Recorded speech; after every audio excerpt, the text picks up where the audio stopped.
here I am, out on the streets with my head in my hands. I've got no plans, only to see you again. Don't get me wrong, sometimes I like being kicked on the ground. I'm not that strong, but then I come to my senses. Yeah! I'm coming, you can feel my power. And I feel what is real when she feels me. And I feel what is real when she feels me. And I feel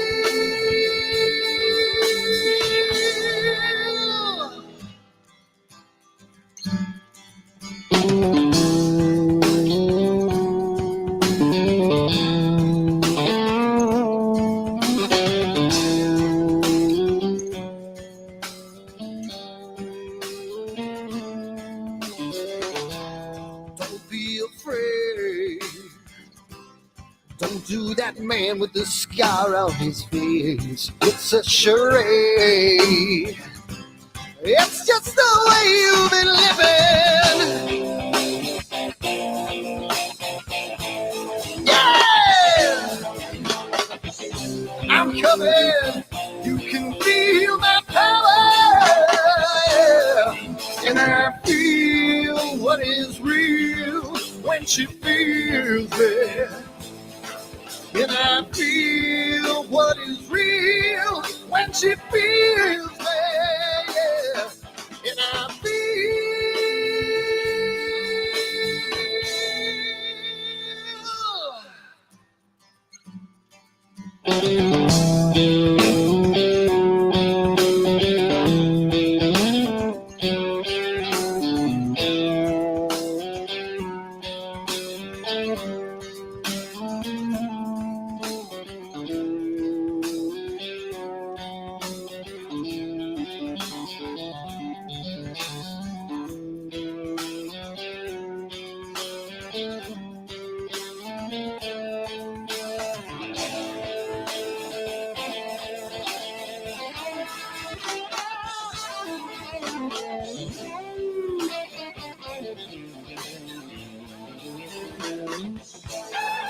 And I feel what is real when she feels me. And I feel what is real when she feels me. Yeah.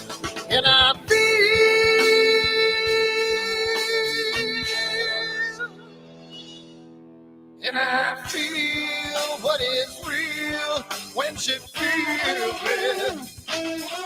And I feel what is real when she feels me.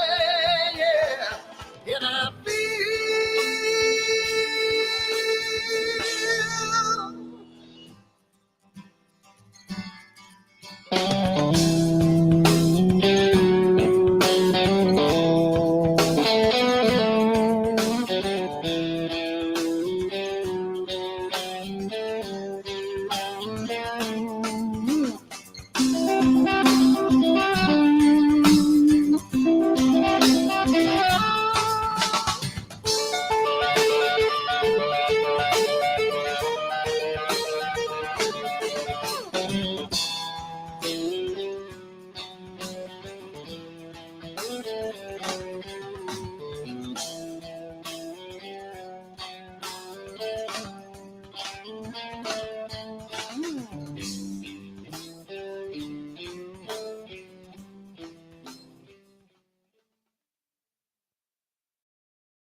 Hi everyone, Dan here, and I just wanted to put a little snippet about AstroWorld and what we do because I want to start getting the word out because I think it's becoming more and more of a giant community, and I want to get the word out to some other people. So what we do at AstroWorld is We hold astrophotography chats on Wednesdays at 9 p.m. and Fridays at 8 p.m. Eastern time. And we just talk astrophotography. Wednesday's more of a techie kind of advanced intermediate, and Fridays is more of a newbie kind of thing.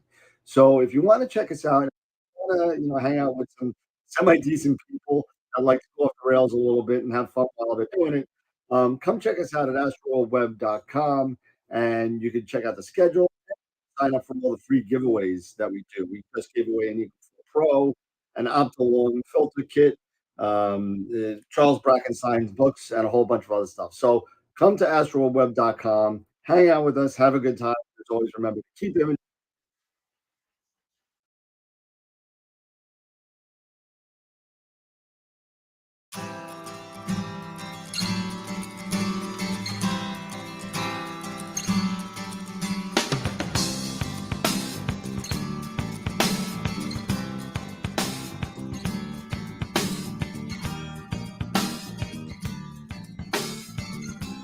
So here I am, out on the streets with my head in my hands. I've got no plans, only to see you again.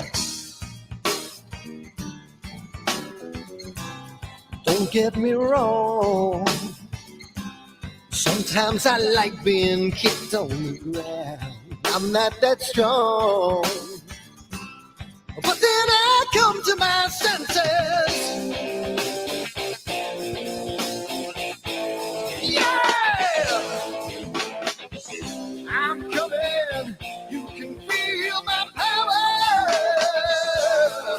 And I feel what is real when she feels me. And I feel what is real when she feels me. And I feel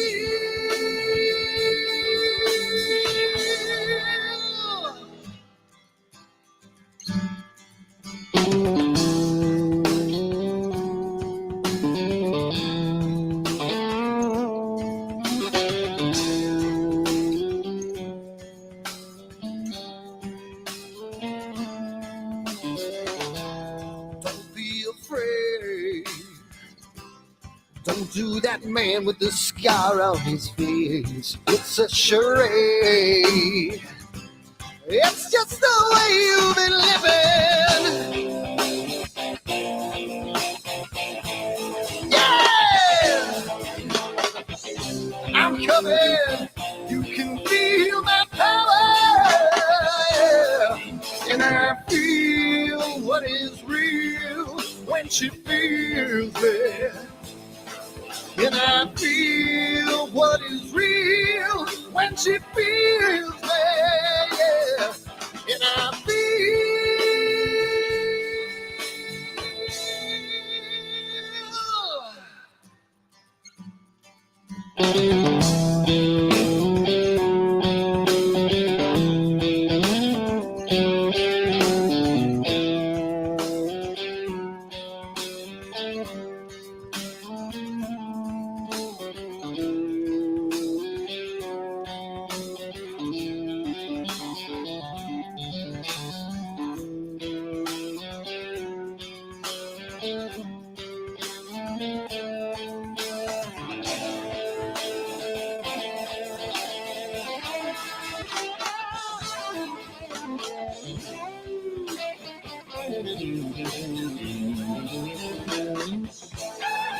And I feel what is real when she feels me.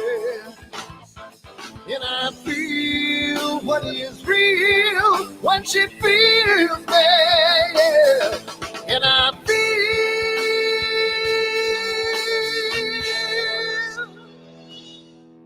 And I feel what is real when she feels me. And I feel what is real when she feels me, yeah. And I feel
Hi everyone, Dan here, and I just wanted to put a little snippet about AstroWorld and what we do because I want to start getting the word out because I think it's becoming more and more of a giant community, and I want to get the word out to some other people. So what we do at AstroWorld is we hold astrophotography chats on Wednesdays at 9 p.m. and Fridays at 8 p.m. Eastern time.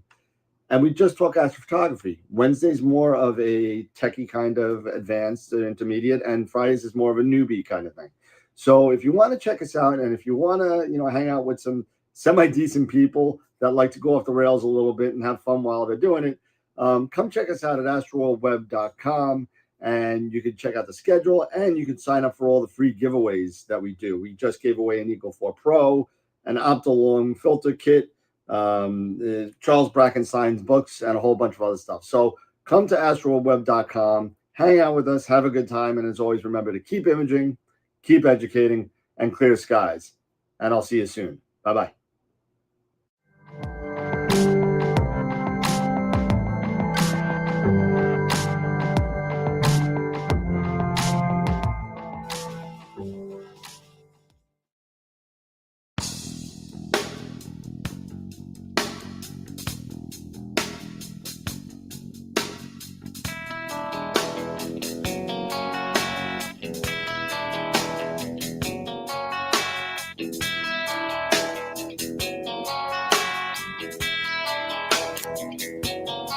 All right.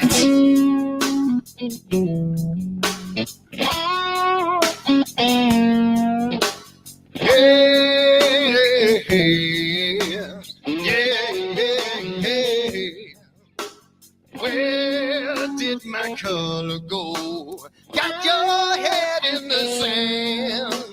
You can't be in control using a powerful hand. I wanna be ya, I wanna see ya. Don't taste the kisses of hate. Don't try to tell me, don't try to sell me, don't try to say it's too late. You're gonna push me to the edge, back me in a corner, making me stand in your shoes. Push me to the edge, hide a little color, it's black and white and blue. Black and white and blue, yeah. All right.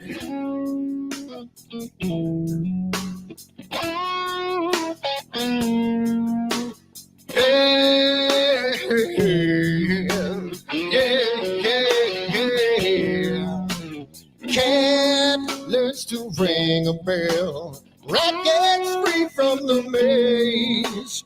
We can be taught to love. We've got to learn to wait. I wanna see you, I wanna be you. Don't taste the kisses of hate. Don't try to tell me, don't try to sell me, don't try to say it's too late. You're gonna push me to the edge, back me in a corner, making me stand in your shoes. Push me to the edge, add a little color, it's black and white and blue. Black and white and blue.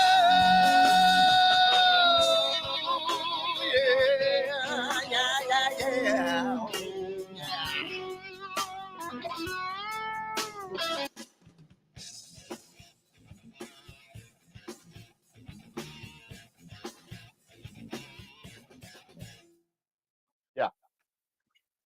Hello, everybody. It's Wednesday night. We're here again on another episode of AstroWorld TV, and we are here tonight with Greg Crinklaw here.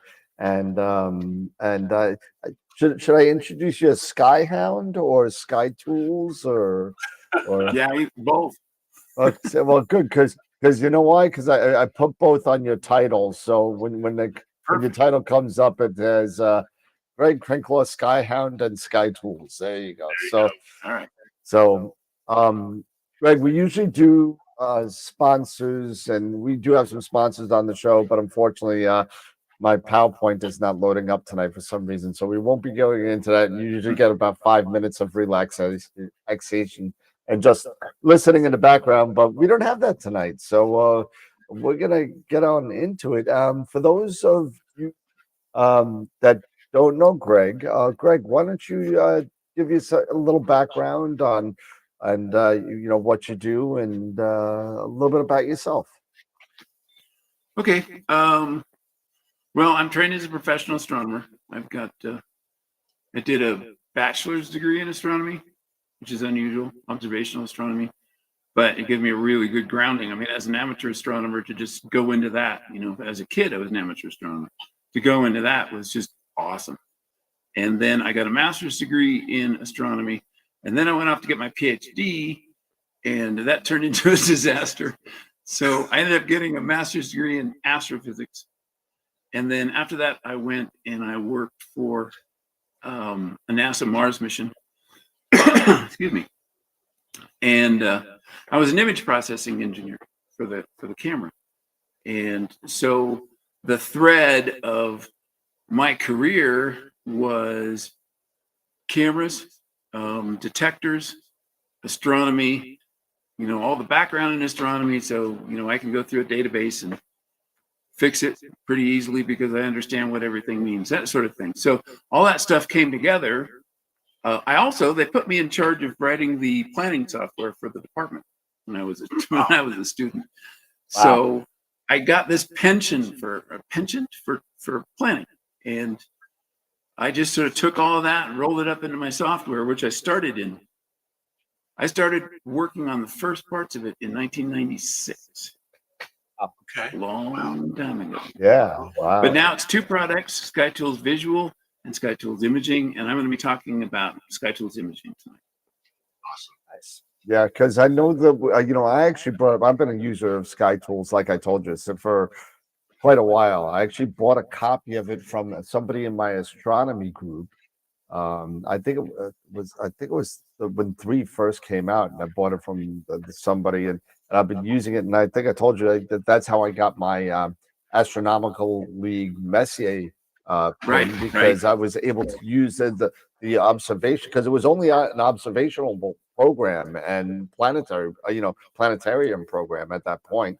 And the observational log was so good, and you could put so much information in there that the Astronomical League allowed you to do the export from that to submit it to your person in charge of whatever program you were planning to get your pin for. So I thought that was kind of cool. So that's how I got my introduction into SkyTools, and I've been using, as a matter of fact. And I didn't tell you this when I saw you before. I was in Cherry Springs. I don't know. It must have been about 20 something years ago. It was something crazy, a long time ago. And I was there with the treasurer of the Astronomical League, and he's a good friend of mine. He's actually turned out to be the justice of the peace at my wedding and married me and my wife together. But he was also a master observer as well. And what happened was, we're in there, and I got my 18-inch obsession, and so I'm like, we're having a lot. He has his 25-inch, and I have my 18-inch, and we're just going back and forth. And I see something in my 18-inch, and it's like I thought I had a cataract or something. It was a little fuzzy kind of thing going on, and I was like, well, I'm only 25 or 6. I don't think it's a cataract. So let me get my buddy Bill over here and take a look and see what he says. He says, yeah, I see something too, but I don't know what it is. I have no idea what it is. So I said, come look at the map that I'm using and see if you see anything. He's like, no, I don't see it. So he's like, pull up SkyTools. And I was like, all right, pull up SkyTools. I was like, well, I don't know. I didn't realize how in-depth the star charts were in SkyTools until he showed me. And he's like, zoom in. No, zoom in more, because we knew the main area where we were looking at. And so we had to zoom in so far. It turned out to be an ARP galaxy. Cool. It was the first ARP galaxy that I've ever seen visually. And from Cherry Springs. And the only reason why we were able to identify it was through SkyTools. So I thought that was kind of cool. I love hearing stories like that. Yeah, it was a lot of fun, and plus it was great because I had a master observer there, so it wasn't like kind of those I got a hole in one and nobody saw it type thing. So Right. so it was kind of, it was very cool for me. I thought that was pretty wild, but I love that kind of story because most of the time I only hear from people when something broke. Or this doesn't work exactly the way I expect it to, that sort of thing. So it's great to hear about successes. with software that does unfortunately happen occasionally. Things, bugs, things happen, and but the good thing about Sky Tools for me at least is that it's been constantly being updated and updated and updated. So it's been really good. So why don't you tell us it's come up in the chat over the past couple of weeks regarding Sky Tools. Why don't you start by telling us a little bit about it? Well, I do have the thing prepared, so I could just dive into that. We could dive right into that. Yeah. How about we do that? I see you're a guitar player too. Oh yeah. Not recently. There you go. I'll bring my Rickenbacker down. I got my bass upstairs. So. Why is that off center? That's weird. It's like my window's cutting it off on the left. That might be me. Hold on one second. I'm gonna make you a bigger. Hold on a second. We'll do this. Yeah. There we go. Should be 1080p. And anyhow, I'll get started. So this is NeoEyes in 2020. And I love showing this image because I never thought I'd take anything like this. It's great. What is that? Lightning at the bottom? That's lightning. And I bought the camera. So this was in June, July, I don't remember anymore, 2020. And I bought the camera just 3 months ahead of time. And it's just a prosumer DSLR. It's a Canon TI-7, and which I bought for photography. But so I thought, well, let's see what I can do for astrophotography. So I wasn't sure what was going to happen. So I just started taking pictures, got a tracking mount, didn't like it, sent it back, got another tracking mount, figured out how to get everything to work. About a week later, this comet comes into the evening sky. And so I invite some people, even though it's the middle of COVID, I invite some people out to this overlook. It's like, everybody stay apart. And we're all looking at this thing in binoculars and so forth. But these clouds are rolling in across the Tularosa Basin out there. And I just took a whole series of photos and put them all together. But the lightning was in the very last frame. And it took me a year to process this image. Oh, really? To get it to where I really wanted it. But enough of that. Let's move on to Sky Tools here. Excuse me. My mic is in the way of my mouse. Okay, so I'm calling this optimizing your image capture. I'm going to talk about Sky Tools, but I'm also going to talk about just general what I've learned in terms of optimizing your image capture. Okay. Is that something I'm doing? No, that was on my end. Go ahead. That's Eric playing around. Yeah. I'm gonna mute you in a second. You playing a guitar in there or what?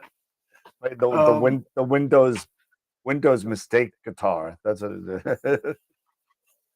So I want to thank you, Dan, for inviting me. And yeah, absolutely. We already covered most of this. So let's just dive in. So this is me as an undergraduate at San Diego State University in the 1980s. And I did just because I wanted to, not because I needed to, because we had CCDs at the time, but I took photographic plates with this telescope, the 40-inch telescope. And that meant that I had to get on a much taller ladder, and I had to track the thing for 4 hours for each image. Wow. 4 hours.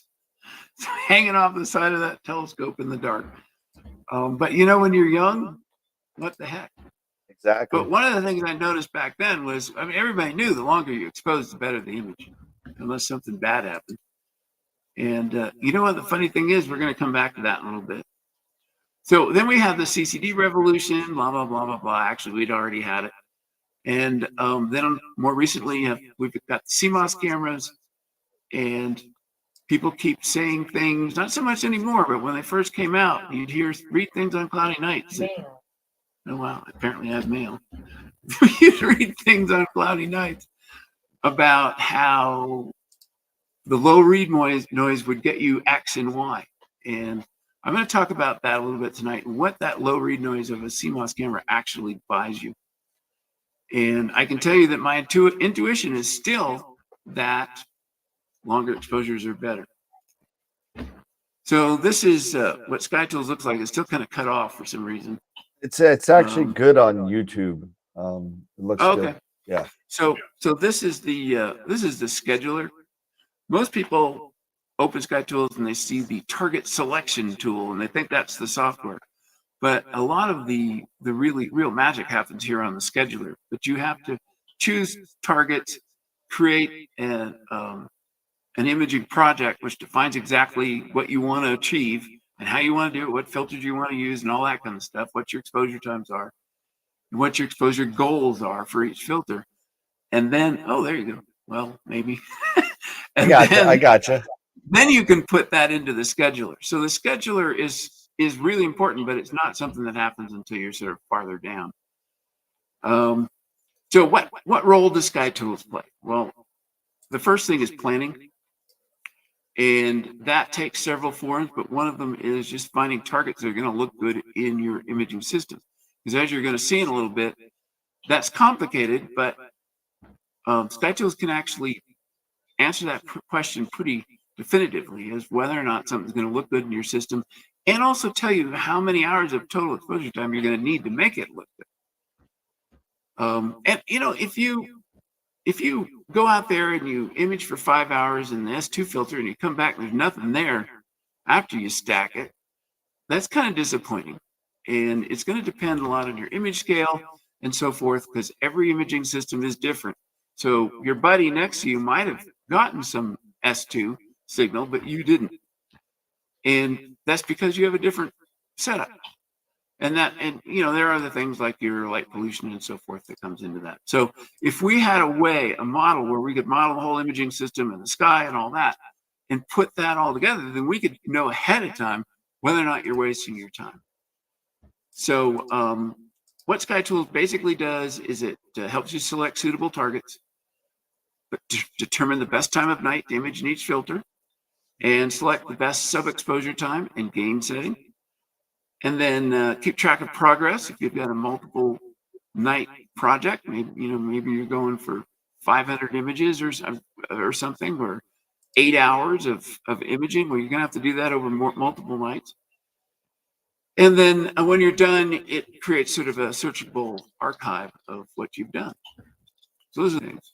And I really got a kick out of this. I was trying to look at some of those things. I was trying to get a picture of all the different varieties of imaging systems. And, you got your DSLR and a tripod. You got the guys doing narrowband and in their backyards. You got large observatories, refractors, reflectors. I use iTelescope, which has a whole variety itself. And so each one has strengths and weaknesses. And I wanted this image to sort of reflect that, but I couldn't find a good montage. And I didn't have time to make one of different kinds of telescopes. So this is what DALL-E gave me. And man, there's some wild stuff going on in there. This tripod, hold on a second, let me turn on this tripod doesn't even have two of its legs.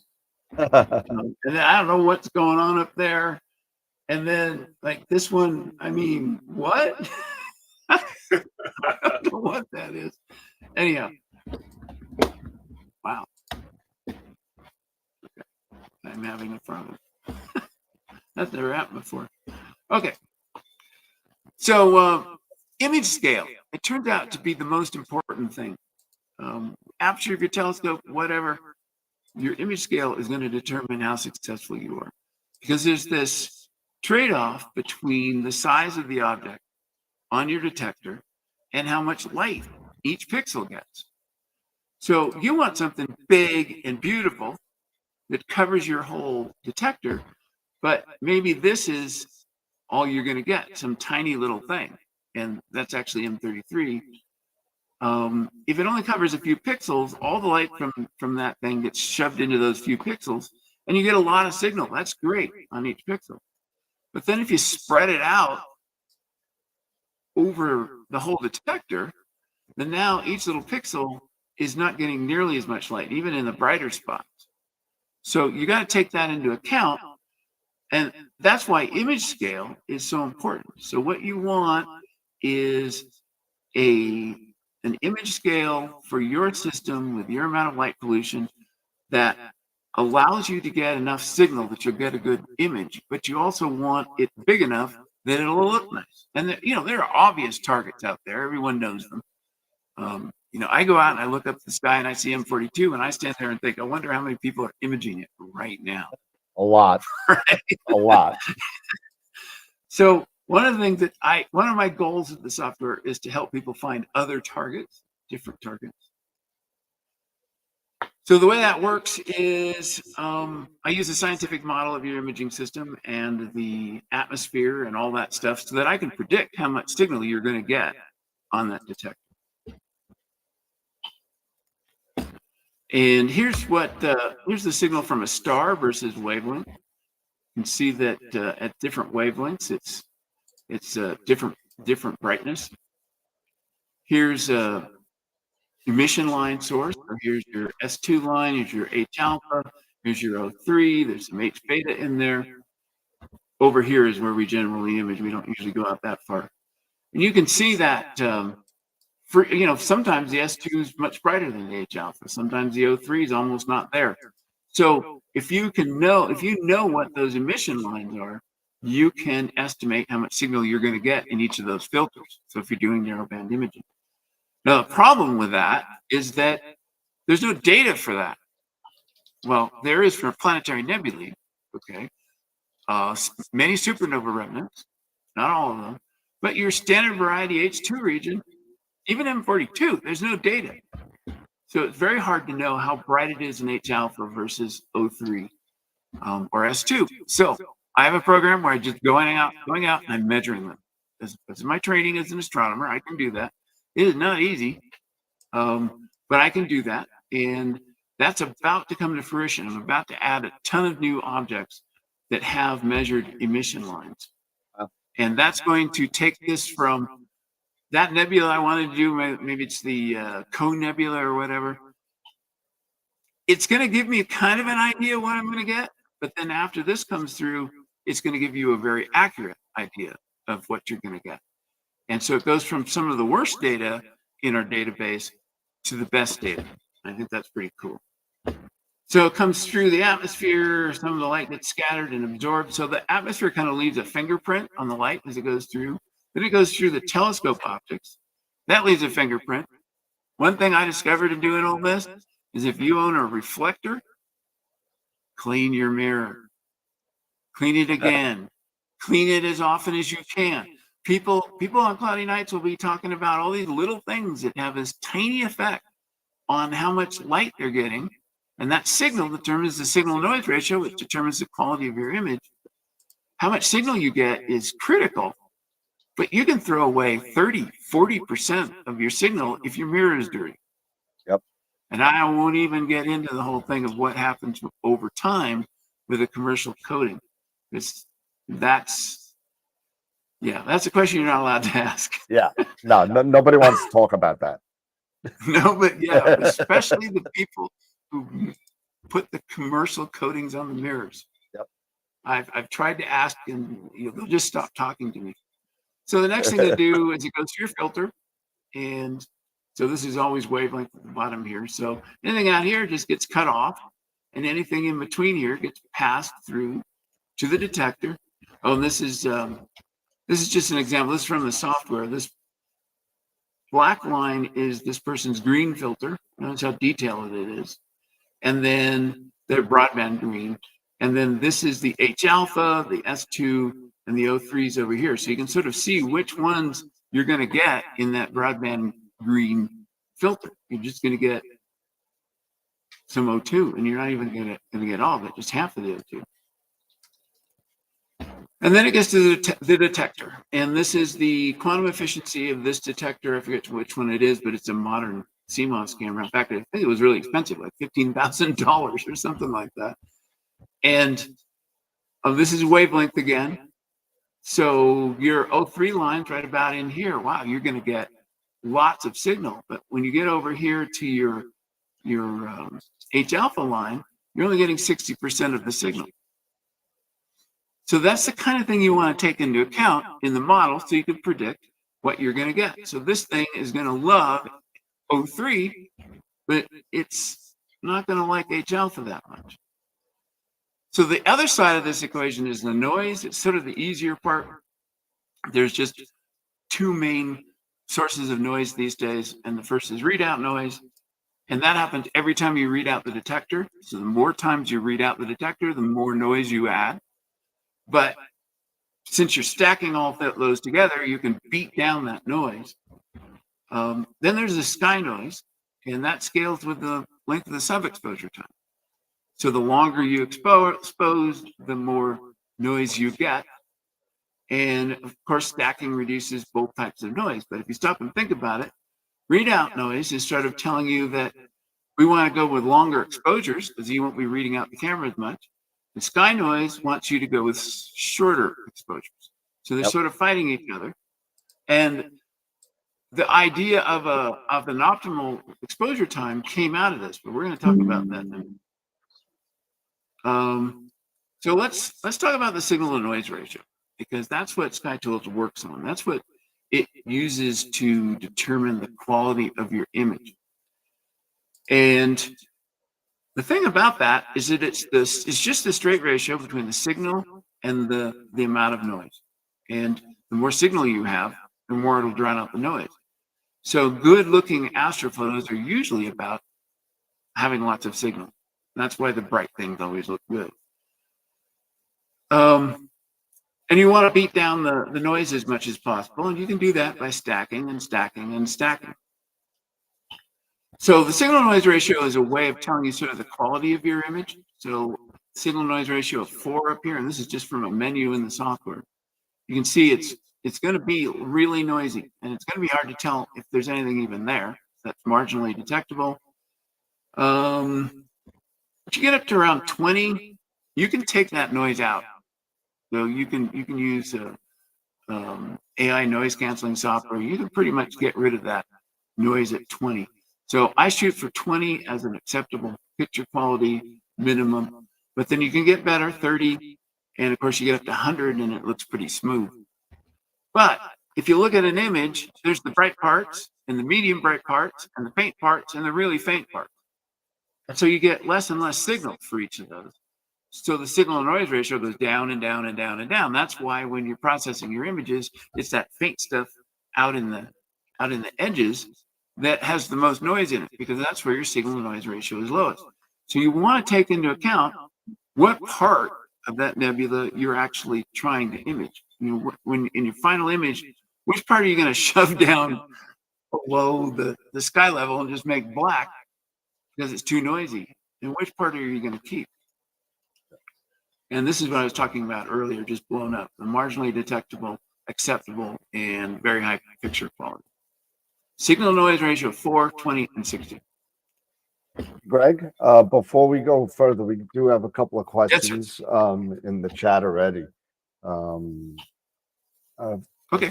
The first one we got here is from Larry Christensen. Would the software be helpful in selecting a camera for a given OTA and an object? Oh, absolutely. And how would you kind of do that with that software? Well, it's not designed to just say, okay, here's tell me the best thing in the world, but because it doesn't know all the different cameras and so forth. But you can put different setups that you might want to investigate, put them into the software, and then you just compare them. Yeah. And there is an actual comparison feature where you can say, for say the Rosette Nebula, different telescopes, same telescopes with different camera, whatever. Just set them up with multiple systems, and it'll tell you how they compare to each other. Yeah, that's all set up in your equipment setup. So you're choosing what's in your Yeah. realm, so what telescope, what imager you have, what mount, all Yes, that kind of there's stuff. actually a great deal of information. So the hardest thing about Sky Tools is getting all of that right so that you get reliable data. And that can take a little while to get right. You might have to ask for help on one of our forums or ask me. We can go through it and figure it out. But then once you start getting reliable data, you can continue. Yeah, Was there another question? yeah, there's Or I go mean, that's the one thing that once you have SkyTool setup of your all the equipment that you have, because most of us have multiple imagers, multiple scopes, Right. multiple mounts. Once you have all that in there, it's almost to set it and forget it. Now you can kind of, mix and match. Okay, well, this week I'm going to be using this imager with this scope, and then what kind of signal to noise ratio I'm shooting M42. Okay, what do I need to do? Because it's also based also on your location too. So if you're traveling, Yeah, how much light pollution you have. yeah, so it takes all that into account, which is really, really awesome. Yeah. So Yeah. Eric, did you see another question in there? Yeah, there Were a was couple, one from yeah. Correct. One was he mentioned, so under border 8 or 9 scars, should I do short exposures, but a lot of them or so many of them? Yeah, Just one. I'm gonna answer that question in a couple minutes. Okay. There you All go. right. And the answer is probably going to surprise a lot of people. It might surprise me. I'm in like the worst sky possible. So I mean, Long Well- Island is pretty darn bad. So I'll give you a spoiler. There's nothing that can be done about that, really. But Sure. you're in a way you're more free than otherwise. So let's just continue on and see when we get there. let's go. Yeah, absolutely. So every imaging system excels at some targets and does poorly on others. And a lot of people, they do a certain kind of imaging and all their friends do that kind of imaging. There's a whole group of people who do narrowband imaging from their suburban backyards and only do H alpha 03. And yeah, it's all their age these days. But there's a lot of people out there who do broadband imaging of galaxies or reflection nebulae or asteroids or comets. And you can even do scientific imaging. You can do astrometry of minor planets. You can do photometry, all that kind of stuff. It doesn't matter what you're doing. It doesn't matter how much light pollution you have. Sky Tools is here to help you out. And one of the things I run into is people say, Greg, I don't live on a 9,000 foot mountain. I live near New York City. It can't possibly help me like it helps you. And my answer is no. I mean, it'll help you in your circumstances. It'll tell you what things to avoid because you're not going to capture anything. Where if you brought that same telescope here on a clear night, you might capture something. So, selecting objects, selecting targets is the first kind of big deal. The second thing is when to image. Most people, they just sort of point it and they go, well, it seems high enough. But it turns out that the amount of air you're looking through makes a pretty big difference. So you're going to cut down on that signal if you go too far close to the horizon, and each filter behaves differently. Some filters don't really care that much as you go near the horizon. Other filters, you really want to stay up as high as possible. So you got to take that into account when you're planning the order of your filters and when you're going to do each filter. So Sky Tools can help with that. And we'll continue on. This is an example of the graphic in the software. This is altitude versus time. So here's midnight, here's the evening, here's the morning. This is the altitude of the sun. This background here, it uses the Sky Tools sky brightness model to estimate the background. So this isn't just drawn in with lines like you see in other software. This is the altitude of the moon, and this is the altitude of my target object, the red dashed line. But this blue line is what really matters. This blue line is the relative image quality. And the way that's calculated is really simple. You just, for the best night at that location, with that telescope, at that location, at that telescope, this is a relative measure. On the best possible night, how much signal to noise ratio are you going to get? And if you are at that amount, this blue line goes right to the top. If you're not getting any signal to noise ratio, it hasn't risen yet, it's at the bottom. So this line tells you, if you're halfway up, it tells you you're going to have to stack twice as many images to get the same SNR. Let that sink in for a minute. If you're halfway up on this line, you're going to have to stack twice as many images to get the same signal to noise ratio as if you're imaging in here. So we can leverage that and say, all right, do this filter from 11 to 12, do this other filter from 12 to 1, so that we can get you the most signal possible. For the atmospheric conditions, you also put in the relative humidity and the temperature and stuff like that. And your location and your sky brightness. So here's an example where we're going to compare filters. I don't know how much of this you're going to be able to see. This is actually in Chile, which is even a better site than I have. But the basic idea here is that this is an R, this is an L, and a B, and an H alpha filter. Same night, this bright green line here is the best time to image. All right, you can see it's in a different spot here and much shorter. There's no best time at all for this B image on that night. And then there's this long period of time to image in H alpha. So this is the kind of information it uses in the scheduler to say, okay, start imaging with this filter. And because you can start it a lot earlier than any of the other. Maybe wait on a better night on this one. Okay, so this is where I'm going to switch gears a little bit, stop talking about the software specifically, but talk about what I've learned from it. Because I can do a lot of tests with this. Since I've got this straight through model, I can compare a lot of different things. And one thing I want to talk about is stacking. We stack images all the time. So, you know, I've been thinking, is there diminishing returns in stacking? I mean, a lot of people believe there is. You reach the point where you just keep adding images and it doesn't seem to matter anymore. Can you add images with lower signal to noise ratio to images with high signal to noise ratio? Will that degrade the signal to noise ratio? Can you stack stacks of images? Can you take two stacks and stack them together? And finally, what is the signal to noise ratio of an RGB color composite image? And that could also be a Hubble palette, right? It's a composite image. So let's look at the answers. Is there a point of diminished returns? And the answer is no. And this is the simple version of what happens when you stack. So you take your signal to noise ratio of a typical image and you multiply it by the square root of the number of images. Now, when SkyTools makes this calculation, it actually figures out what the signal to noise ratio is as that telescope is moving and it's getting higher or lower in the sky, as the moon is coming up, whatever. And so it doesn't stack with this simple thing here. It stacks knowing the signal to noise ratio of each individual image. But the short answer is no. And here's an example. This is the number of sub-exposures. We start out with a signal to noise ratio of 20 for one image, and then the signal to noise ratio gets better and better and better. You can see it's not asymptotic. It just keeps going up.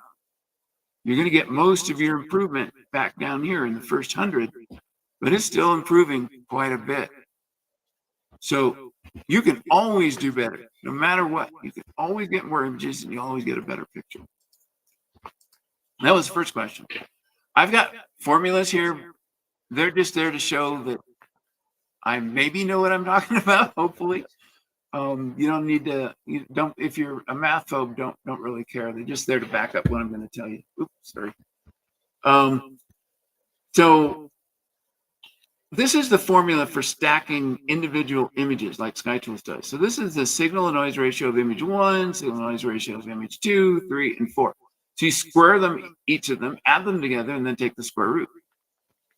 Well, if you look at the math of that, you'll see that you can't make the final result smaller if one of these is smaller.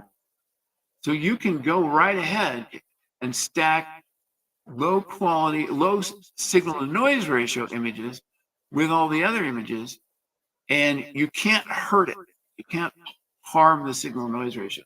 Now, those low quality images might have really bad seeing or other problems, and you might not want to stack them for that reason. But when it comes to signal noise ratio, just go ahead and stack in all of them, because it always increases. And you're going to see in a minute that isn't always true. You can also stack images with different sub-exposure times.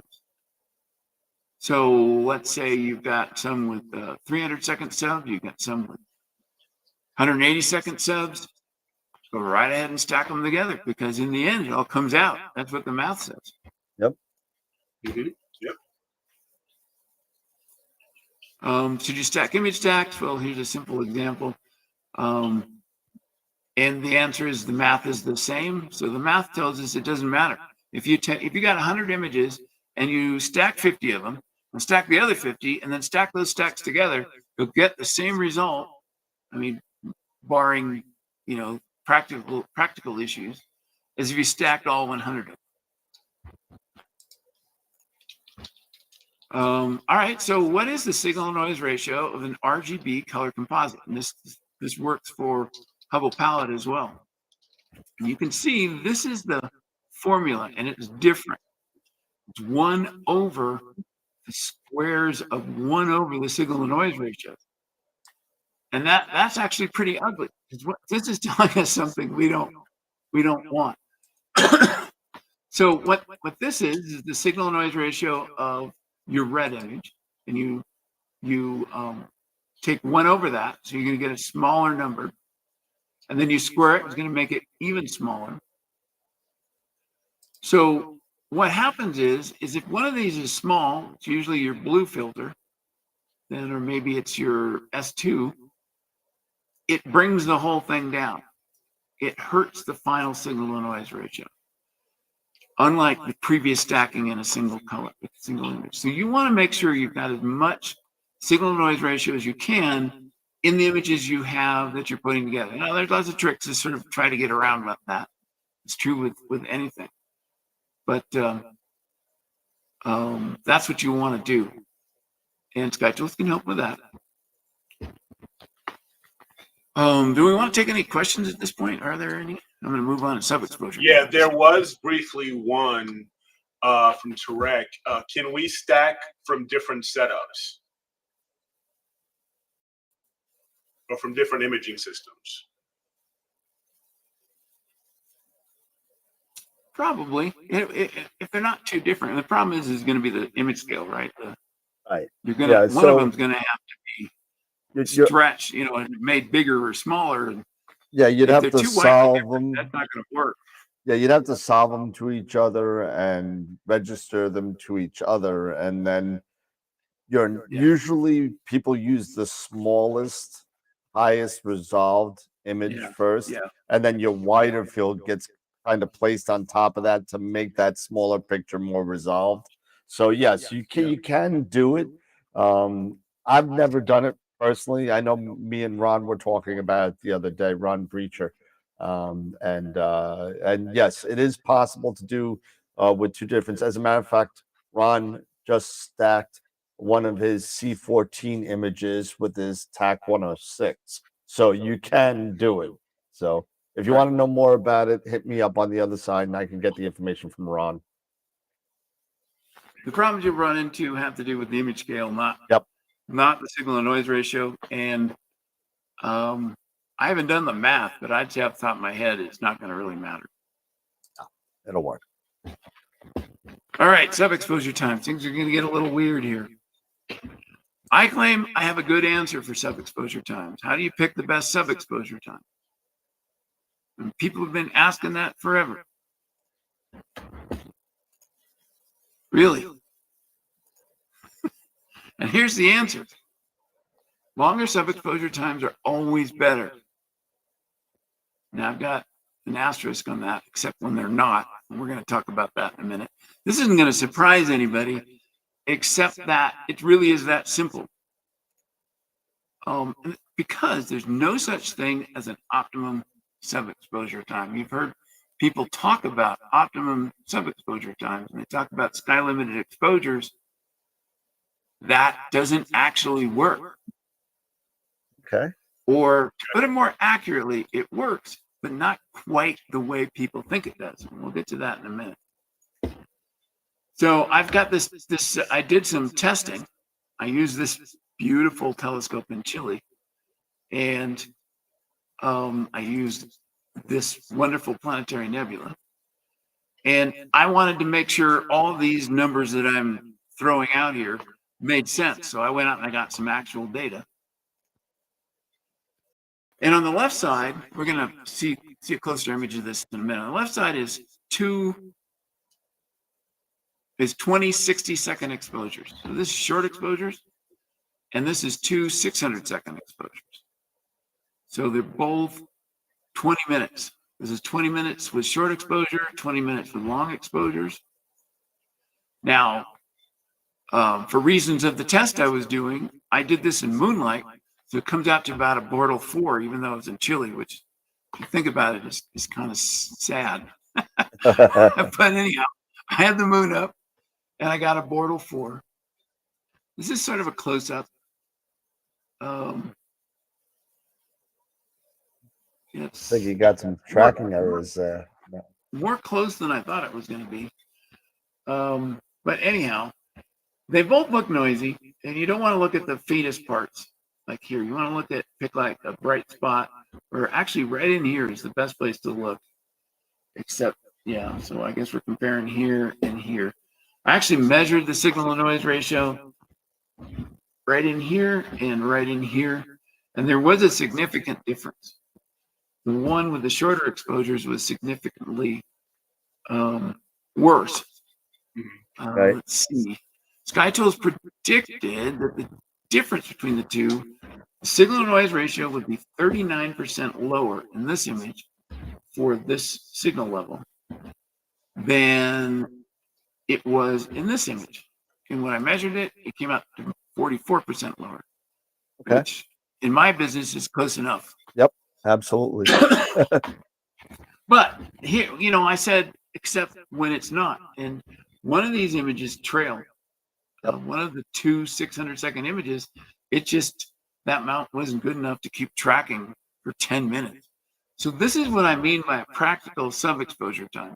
You want to go as long as you can get away with, right? And I wouldn't use 600 seconds on this telescope. I'd probably go to 300.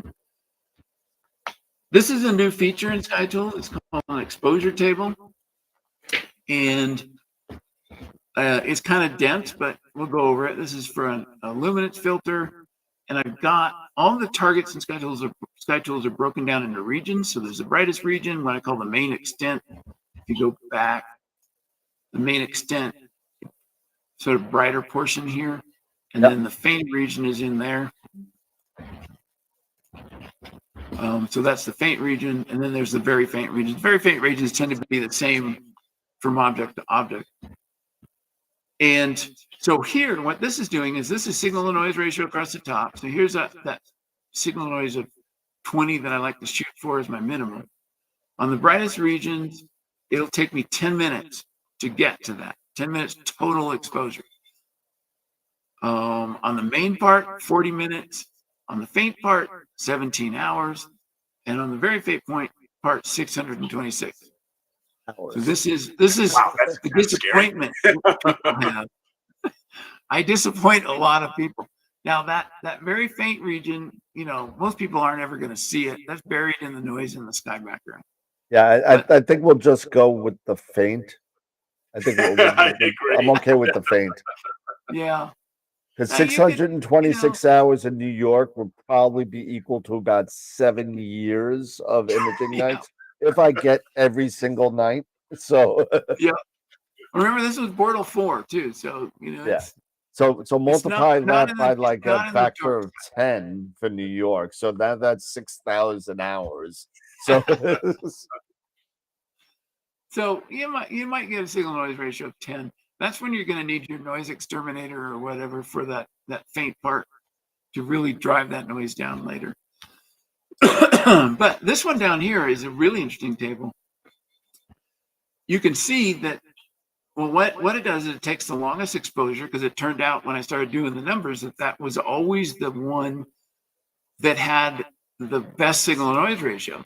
And then for shorter exposures to the left, it tells you what I call the deficit in percentage of how much you lose in the signal in terms of signal to noise ratio. So at 10 minutes, you've got the most signal to noise ratio you can in that 10 minutes. If you use 4-minute exposures, and this calculation is done on a lot of exposures, so we can calculate it out. But if you did 4-minute exposures, you're losing 10% of your light.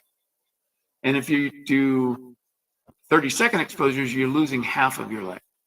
So that's just for the bright region. So what this is telling us is that longer exposures, sub-exposures are better. But we can also, remember, we didn't like the 10-minute exposure. So what's going to happen if we go to 5? Well, we're going to lose 7% on the brightest regions. But also notice that percentage goes up as you go fainter and fainter and fainter. So there's a bigger penalty for the fainter parts. You're going to lose 15% of your signal to noise ratio by going to a 5-minute exposure. So that's sort of a cool thing that you can generate for your imaging systems. Ouch. And I know the answer to this, but I'll let you answer to it. But Tom wants to know: can the software distinguish between the different brands of filters like Chroma or Astrodon? Sure, because what we do is we put the actual transmission curve of the filter into the software. Yep. So whatever that is, database of filters in there, and you can pick your specific filter set that you have. And if you have something random that he doesn't have, email him. He'll find it and he'll put it in, because he did that for me. Yeah, I do a lot of that. You did that for me. I have a set up here. As long as the graph exists, I can get the numbers. That's a good question. So what happens with light pollution? I'm just going to go over this fairly quickly. And low read noise. Now, when CMOS cameras came along, they were touted as being better for bright skies. I don't hear that so much anymore. And it's more nuanced than what most people think. So low read noise, we're talking about a CMOS camera. If you're in a light polluted environment, the low read noise actually has a limited effect on the total exposure time you're going to need to reach a certain signal noise ratio. So if you're trying to get a signal noise ratio of 20, what I'm telling you is it's not going to make that much difference versus an old CCD camera, as long as everything else is the same, because that read noise isn't the problem. The problem is your light pollution. Yep. And here's where things get interesting for sub-exposures, is the choice of sub-exposure doesn't really matter. That's the key thing to take out of this. That table that I showed you earlier, this one, if you do this for a very bright region, you'll see that this barely goes down as you go left. So you can use shorter and shorter and shorter sub-exposures. There's no penalty, except that is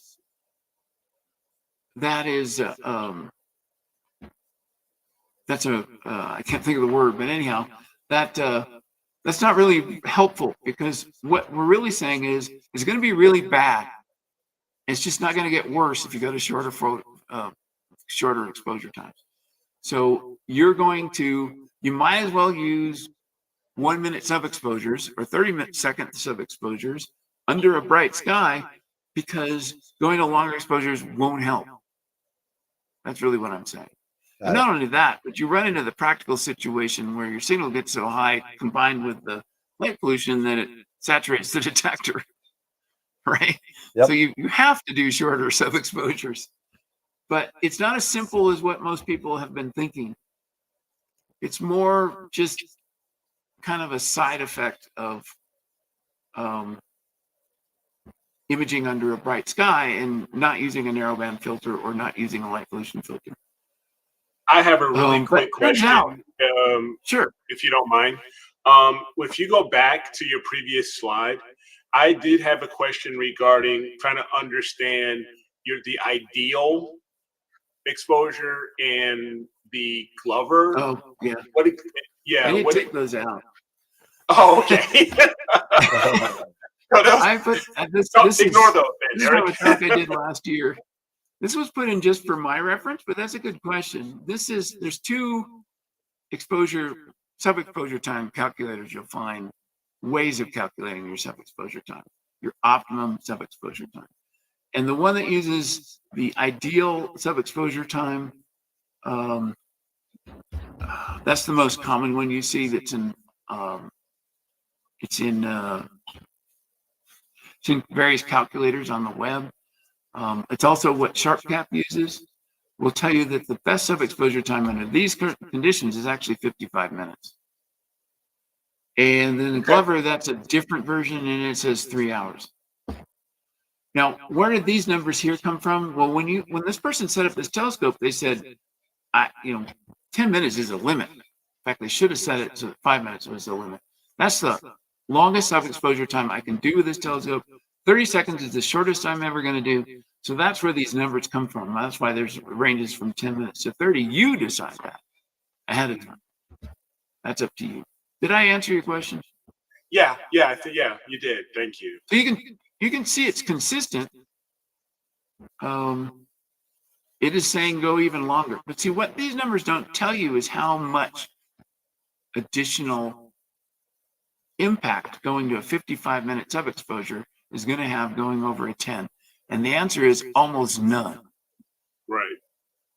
Because that's one of the things you run into when you do this optimum sub-exposure time. I'm going to talk about that in just a minute. Is that it doesn't come with any qualifying information or any context. So, anyhow, it turns out CMOS cameras are best under a dark sky. That's where I was heading there.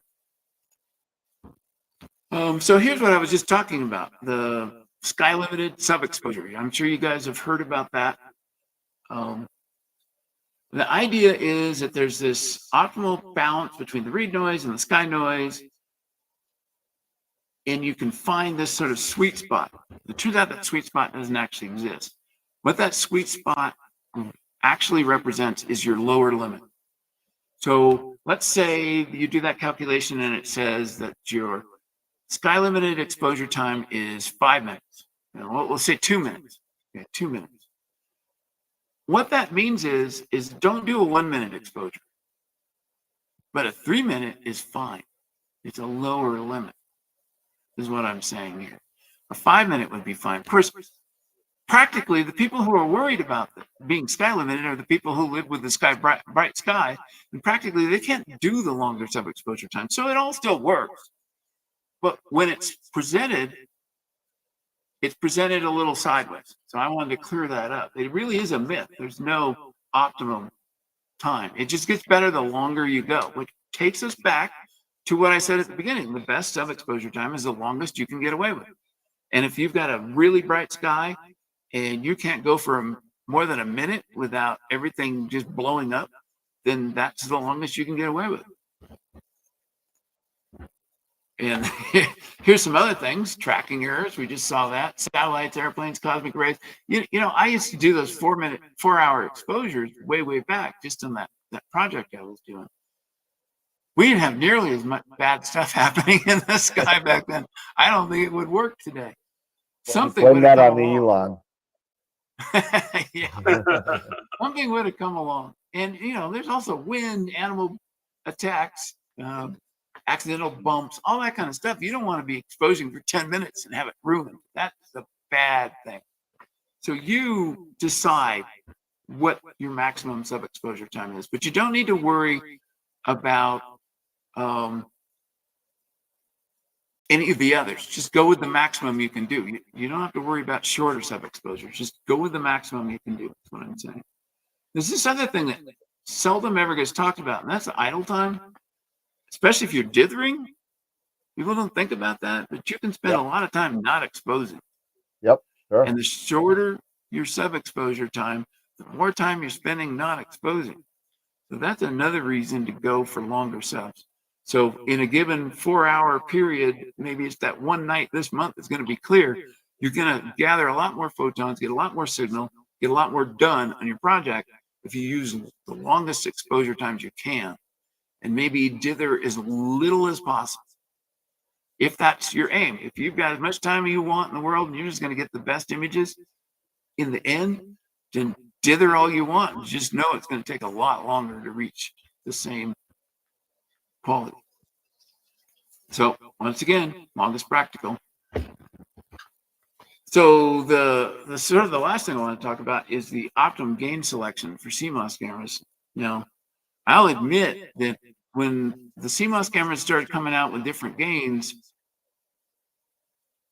I didn't really see how that works because they wouldn't tell you what goes on inside of the camera. So I didn't actually know what was going on. And the answer is that they were using different readout modes. And when you use a different readout mode, it reads the data off of the detector differently. And that gives you a whole different set of numbers. This is what it looks like when you set up the gain and modes for a modern, highly set upable. I'm losing my ability to talk. Okay.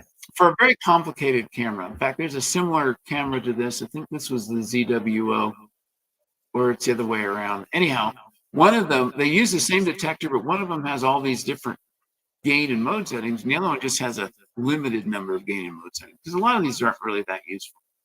So you can go in, you can put in your mode, you can put in your gain, and then you put in the actual internal gain, which you read off a graph, the offset you're going to use, the read noise at that gain and mode, and the full well. And you just go down the line for the ones picked off the graphs that you think you're going to use. And so you've got some with a really high full well, which means you can put a lot of photons into electrons, which means before that detector saturates. But you've got others with really low full wells. If you look at the read noise, the ones with all that space have the high read noise, and the ones that don't have a lot of room to store signal have the low read noise. So how do you pick which one you're going to use? And what SkyTools does is it looks at the night, takes all those things into account, starting at 11. How much signal am I getting?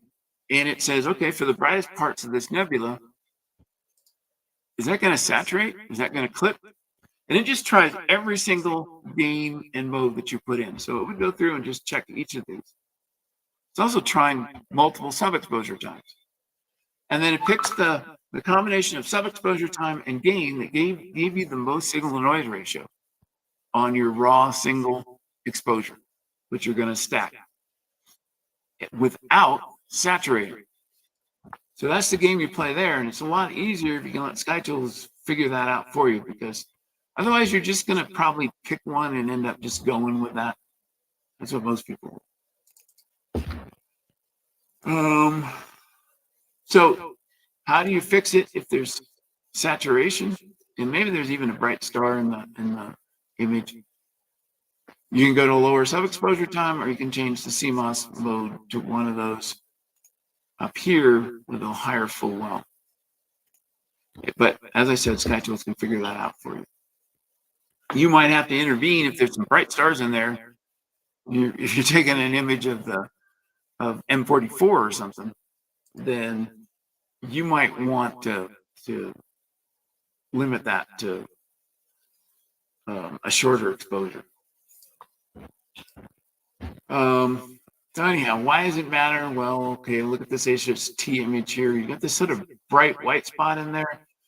If it saturates, which means that there are more electrons than the detector well can hold, you're going to lose the difference between this white and that white. And if it clips, which means that there aren't enough bits to store the number in ADU for this bright white spot. So a 16-bit camera can store 65,535 ADU. If it's 70,000, that's going to clip. So that's what I mean by clipping and saturating. They're sort of two parts of the same thing. So in the end, what SkyTools is trying to do is help you image smarter. It's not going to help you push a button and make imaging simple. That's sort of important to understand. It's just going to help you get more out of what you're doing. You're still going to need to understand all the intricacies of it and maybe some new things. So choose targets that are well suited for your system. Stop wasting your time. Another thing you should do is image one filter at a time. Don't go round robin. Don't go or H alpha 03 S2, H alpha 03 S2, because then you can't take advantage of the fact that some of those are good for only a limited part of the night. So you're going to be getting lower quality results for those filters than if you just stuck to when they're at their best. So image one filter at a time and try to avoid taking low quality images at all. So instead of throwing them out later, avoid them in the first place. Use that time at the telescope for something else. Try to maximize the total SNR. And always use the longest practical sub-exposure time. So there's one more. And that is, you do more than one project at a time. Now, this is the thing I run into the most pushback on. People say, "Oh, no, I'm working on the rosette right now. I'm doing the rosette." Well, you're going to be tempted if the rosette is setting and you're out there and it's a beautiful, dark, maybe not dark, but a beautiful night. You're just going to keep imaging the rosette as it goes closer and closer to the horizon. Then you're going to end up throwing out those images, or it's going to hurt in terms of resolution, in terms of the size of the stars. It's going to make it a less desirable image when you finish stacking. So the idea is start looking around and figuring out more than one project. Come up with 3 or 4 or 5. I usually have 10. And then let the scheduler juggle those all around and say, okay, we're going to get this filter for that object starting at 9. Then we're going to do this other filter for another object starting at 10. And then you're sure to always get the best possible raw data. Oops. And that's sort of the point. Okay. And that's sort of the end of the main presentation. I have some other things I can refer to probably when people ask me questions. Sure. No, but I'm looking right now, but not yet, Greg. But you did make a very good point there, especially making me think about the point you made on doing multiple projects during a night, taking advantage. Change in attitude. Yeah, it's a definite change in attitude, changing your thought process, and taking advantage of hitting these different targets at their optimal time for their given filter you're using. So I can definitely see the value and advantage of doing something like that. Sure, it's going to take you over a certain time, but if you're focused, depending on where the moon is or anything like that. Yeah. And we didn't really talk about the moon that much, but there are narrowband filters that don't mind the moon that much, and how far away the moon is really matters. If it's setting in the west and you're working in the east, it may have very little effect on your H alpha filter, but it might kind of hurt your O3 more. So Sky Tools can tell you, do the H alpha, and it can and then you can image before the moon goes down, and you don't have to just stand there and wait and say, well, I'm waiting for the moon to go down. You got something you can do. Sure. And you're still getting high quality data. But the most common comment I've been getting in the last couple of months is, well, Greg, I live in a light polluted location. We have really bad weather. I work. I don't get to go out that much. I'm just going to go out for maybe one night a month or 2 nights a month. I can't be working on multiple projects, but my answer is it doesn't matter. It may take you longer, but you still want the best data you can get. Is my attitude.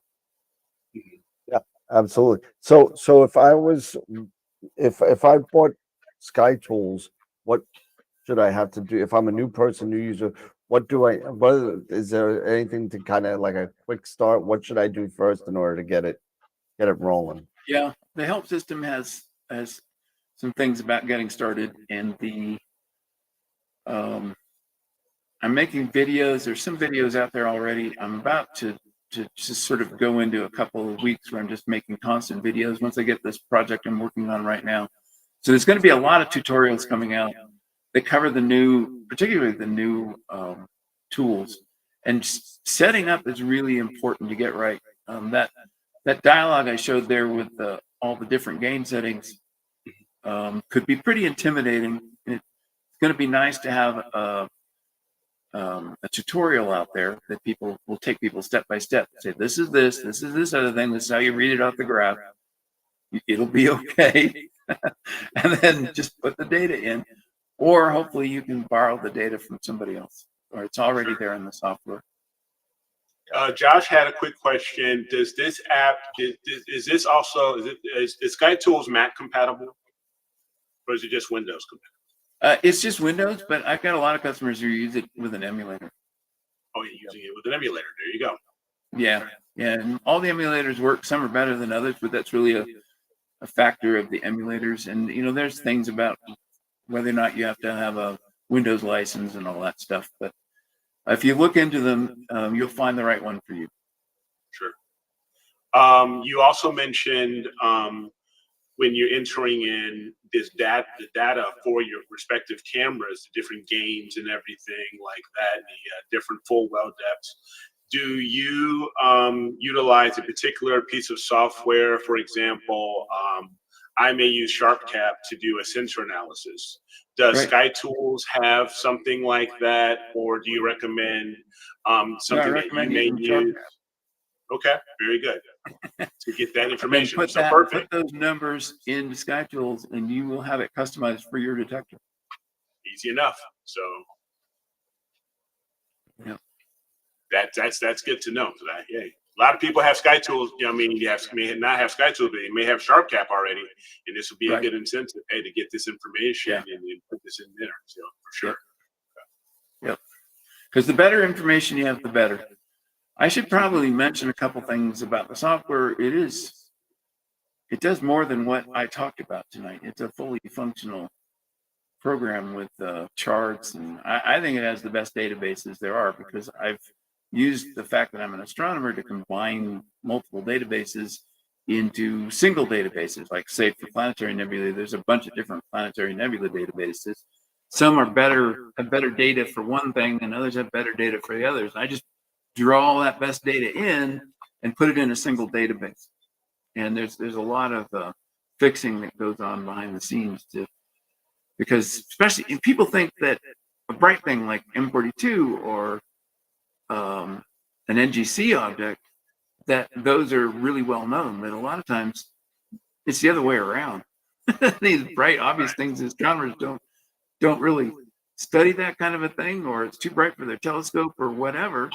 And I lost my train of thought, but it's yeah. I don't know what happened there. It's all good. Yeah, I was going to say that the things you think everyone would know for the really bright objects, like a Messier object, sometimes those are the worst in terms of what data is available. And some faint little things got all that full surface brightness for that galaxy, but there's no full surface brightness for the galaxy. Was a bad example, but anyhow, I don't know. I think I'm getting tired. I hear you. I hear you. I understand. And be on the lookout for me, because I gotta get a new download link for my new computer. So, Matter of fact, I just updated my SkyTools to I think it was 4.111 is the latest version. Good. Yeah. You'll be So, seeing that new update for the data come out hopefully next week. I'm about halfway through it right now. It's looking really good. nice. And M42 is in there, and so for the first time we'll have actual real data. I pointed that telescope at it and got the data and figured out the best way to reduce it. I had to know everything about that telescope. I had to have it completely calibrated to do this. Now, I'm finally feeling really good about it. I got a question for you, and this may be, I don't know, this might be a controversial type of thing between two different. So for those for those Nina diehards out there. Oh, yeah. And there I are love a Nina. lot of them. Yes. Can you get the information from Sky Tools and export it and import it into Nina? It's the best thing ever. You can do that? I haven't done it yet, yeah. but yes. So if I've seen it. some people don't use the advanced scheduler in Nina. So if you don't use it, you might have to start using it and learn how to use it. But basically what SkyTools does using its scheduler is it just goes straight into Nina and creates an advanced schedule for you. That's awesome. And then what you do is you just put the stuff at the beginning and the end in, all your startup routines, all that kind of stuff, because SkyTool doesn't care about that. It's just about when do you start imaging M42 in the O3 filter. And then Nina will do the rest. Now, I remember also in Sky Tools that there was also it kept track of how many images you took and how many hours on each filter for each when you went in there and you made your own project, it would. Now, if you take the image in Nina, does it go back into Sky Tools? Probably not, right? No, there's no way to do that. You'd have that. to do that manually, I would nice. think. But basically what you do is you just point at the fits image for the first image of the set. So let's say you did 25 images in the O3 filter for M42. You point at the first image, it gets all the data out of the fits header. And then if there's some data that's not there, you fill it in. And then you say, here's the first image. I did 25 more. And that's the information it needs to figure out what you probably accomplished. Josh wanted to know if you could import it to the air. Yeah, and the answer is. I should point that out. No, you go right ahead. There's also the ability to. I added in the version 4.1 the ability to produce an export file. So I went with an XML export file, and I know SGP is looking at it. There's another popular control system. They're looking at it. The SI Air, that's probably going to take a little longer to get their attention. But if a lot of people complain to them, then we could have that's there. All they have to do is look at the file that SkyTools creates. They can say, okay, I can see how we can integrate this if we just import it. Yeah. The one problem we run into, especially with something like SGP, is that they weren't thinking about starting at a specific time at night on a certain filter, going for a given amount of time and then switching. So that makes something like SGP a little difficult. So they're sort of trying to figure out how they're going to do that. But I hear back from people sometimes about, I haven't talked to them since NEAF last year, but I hear back that they're working on ways to do it. So I think that all of the major image capture software are going to be supported or are going to support the SkyTools format in the next couple of years. That's going to be awesome. Complain to them. Great. Yeah. We'll stick Tyler and Simon on them. We'll stick them on it. They're ZWO beta tested. So one's on the A team, one's on the B team. So we'll stick them on them too. And I have a whole document that explains the export format. I'm willing to change it if necessary. So anytime. That's awesome. Nice. Yeah. Well, we'll do whatever we can to help you out and help out further the cause. Not everybody, really. Yeah. Tarek also had a question here. What about exposure, sub-exposures between fast optics and slow optics and the respective filters for each? Well, that all comes out in what I was talking about image scale. The bottom line is that whatever you've got, whether it's one with the fast optics or slow optics, there's other variables going on. You just put that into SkyTools and it will tell you what you've got, and it will tell you what kind of signal you're going to get on M33 or some faint H2 region, and then you can decide whether or not you want to go ahead and image it or if it's going to take too much total time. So from SkyTools' point of view, it doesn't really care. Those things make a difference, but it takes all of that into account. That's awesome. Now, I have a follow-up myself for that when we're speaking of filters.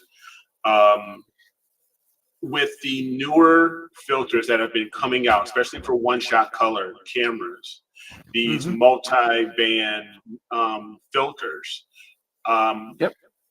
how would Sky Tools take those into Nice. account? Yeah, how does Sky Tools take those into account? You know, when you have these types of newer filters. Well, so the way it works is that you just basically draw the transmission for the filter, and if it has 5 peaks, it doesn't matter. There's 5 peaks in what you draw. Okay. There you go. So you can put any filter in, as long as they publish the data. And the filter people, when I first started with Sky Tools Imaging, 2018 or so, a lot has changed, by the way, and I think some of it is pressure from Sky Tools. Is it was really hard to get a lot of this information. It was depressing because I had this software that could do so much, but you know what, people wouldn't tell you Information just wasn't available or wasn't given out. Yeah, they wouldn't tell you what the quantum efficiency was for the detector versus wavelength, stuff like that. Now that's just standard to publish it all. Part of where my mic is going. I think part of the reason why some of this is coming out and all this information is coming out is because the people that are taking the images are becoming a lot more tech savvy, and they kind of want to know, like you said, the quantum efficiency. I want to know the actual band pass of these filters and what it is allowing to transmit through these pieces of glass that we're spending hundreds, sometimes thousands of dollars on. It's just it's them. They moved into a new market, basically. A company like Sony, and you know they do everything in secret. They had to loosen up a little in order to really please the market. And my buddy Jerry Valdez wants to know if Sky Tools supports mosaics. Oh yeah, absolutely. So yeah, there's like 5 different ways to make a mosaic, and you can just say, give me 2 by 3 rows or whatever, tell it what the overlap is, or you can draw a big square and a rectangle, and it'll fill in the mosaic. Multiple ways to do it, and then each one of those becomes a separate target when you go to image. So it greatly increases the number of images, obviously, especially if you're doing multiple filters. But even with Nina or whatever, it just treats it as, all right, let's get some O3 of this corner. And then maybe now you've used up your O3 time.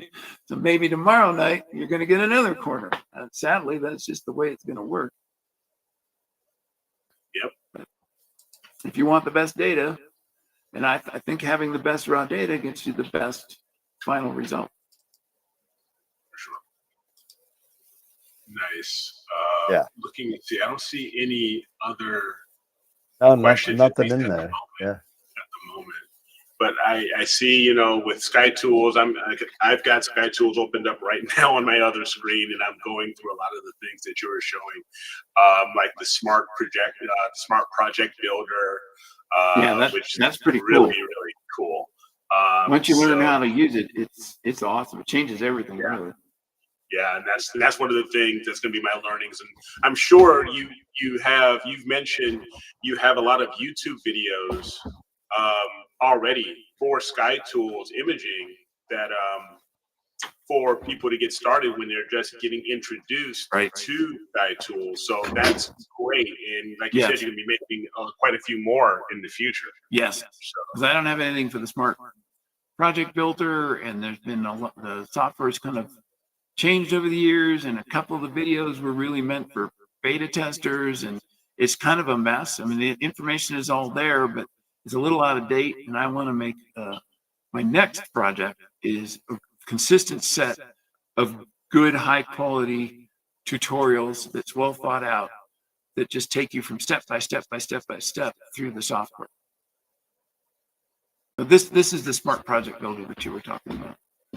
And basically what you do is you put it in, we've got it in color composite mode, and you decide whether or not you want to target a signal to noise ratio, and this would be for the full composite, or a total time. In this case, 3 hours. If you target 3 hours, it's going to tell you how long, it's going to tell you how much signal to noise ratio you can get in 3 hours, considering you have 3 filters.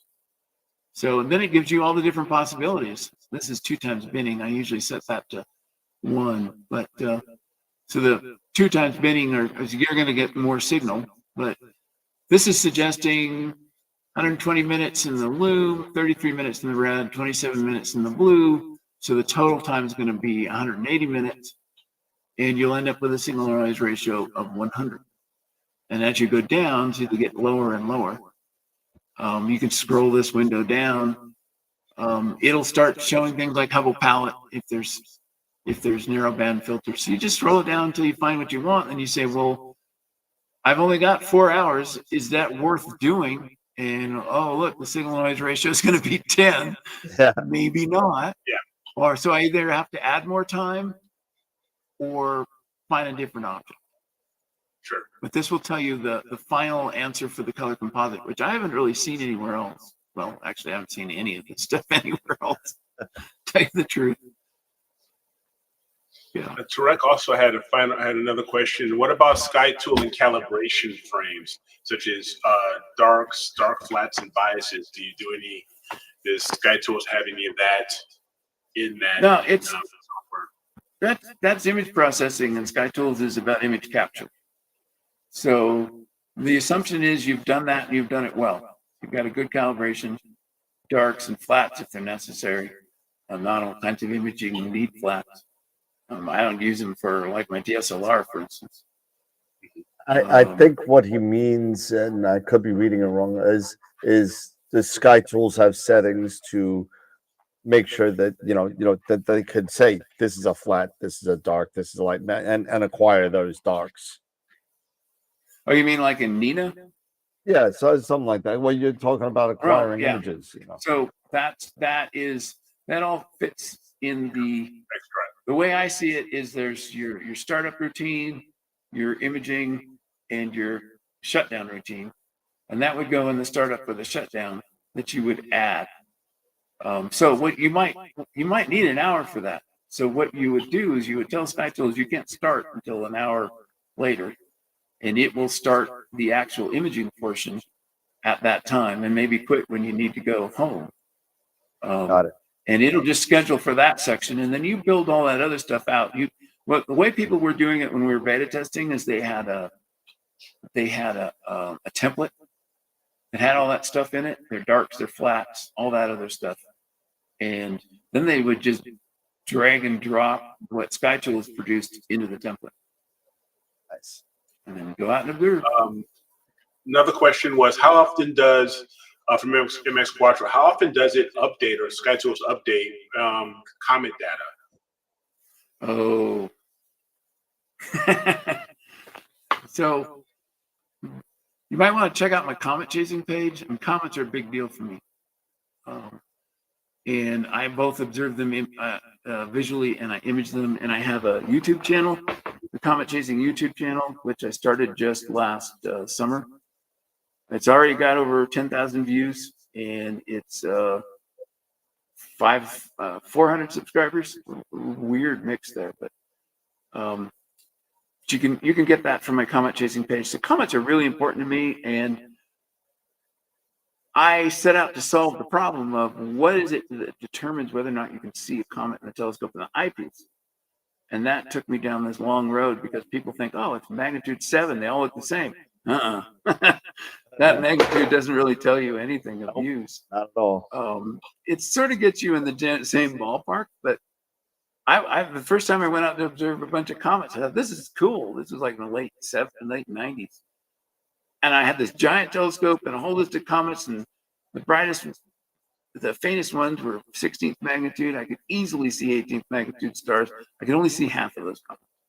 Wow. And the reason for that was that the size of the coma and the degree of concentration makes a huge difference of whether or not you can see the comet. So what I did is I took that visual stuff and I transformed it into signal to noise ratio, and signal really.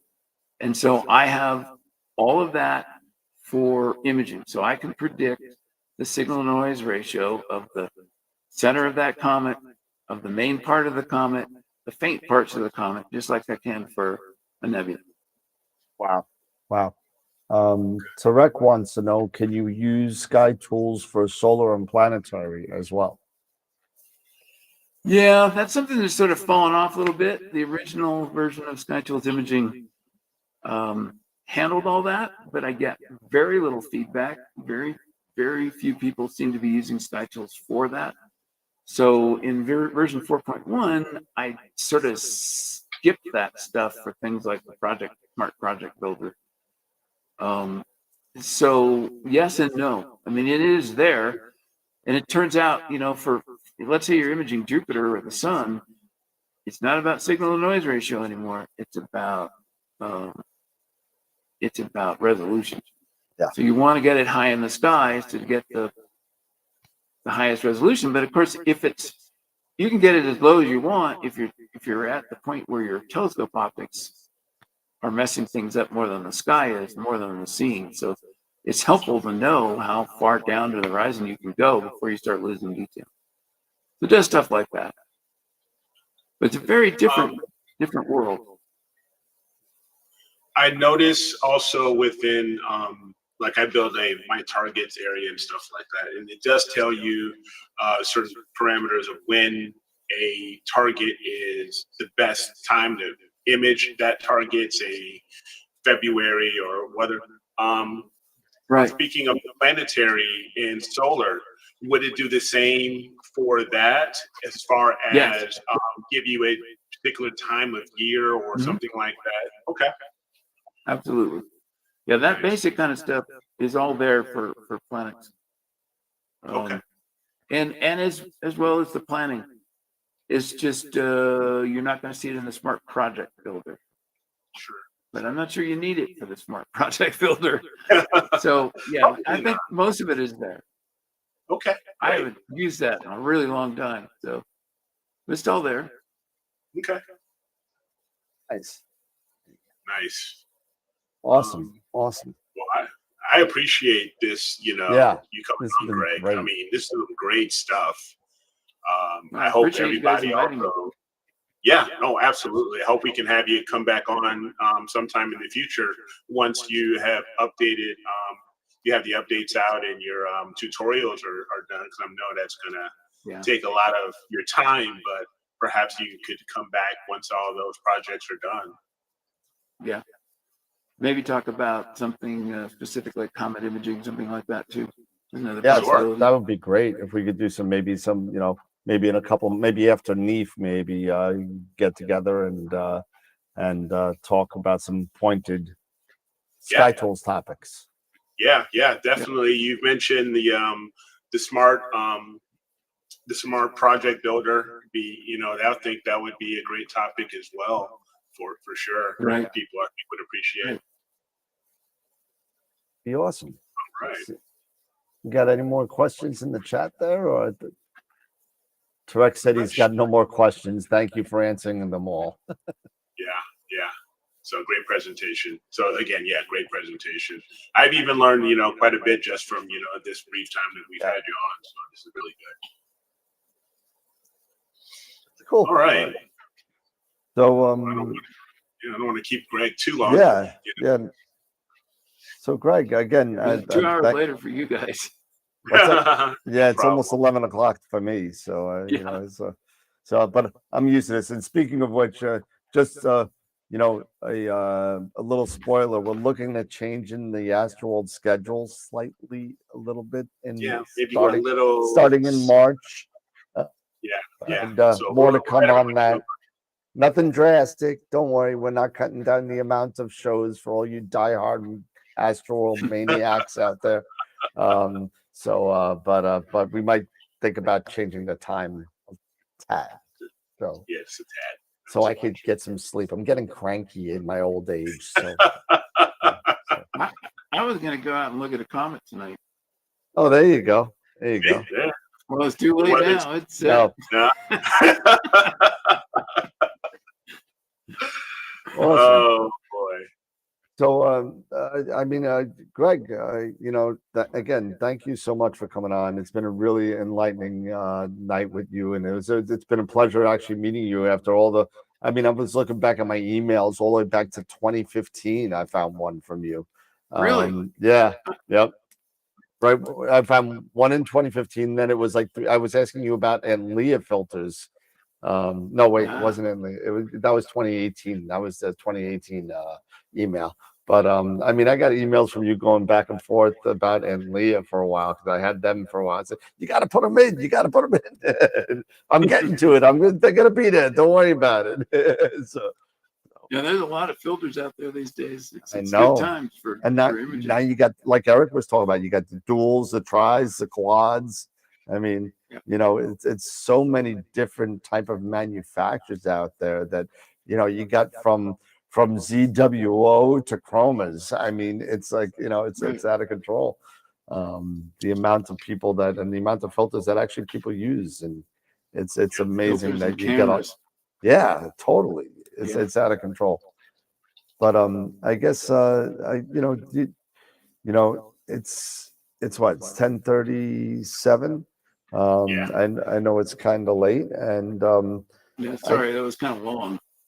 no, it's good. Well, our shows usually last about 2 hours anyway, so that's fine. Because sometimes they last longer, depends who's on. But if Sean Nielsen is on, sometimes it goes to 3 hours. So but I think he still has the record at 3 hours and 13 minutes or something like that. Wow. But we were just having a good time talking, and it just never ended. but I guess we could go final thoughts real quick. Eric, you said you wanted to do. Yeah, just real quick. Talking about our image of the week contest. Just wanted to bring that up here really quick. Yep. I'll go ahead and share my screen because the poll is open. We started on Wednesday morning. So let me go ahead and share my screen here real quick.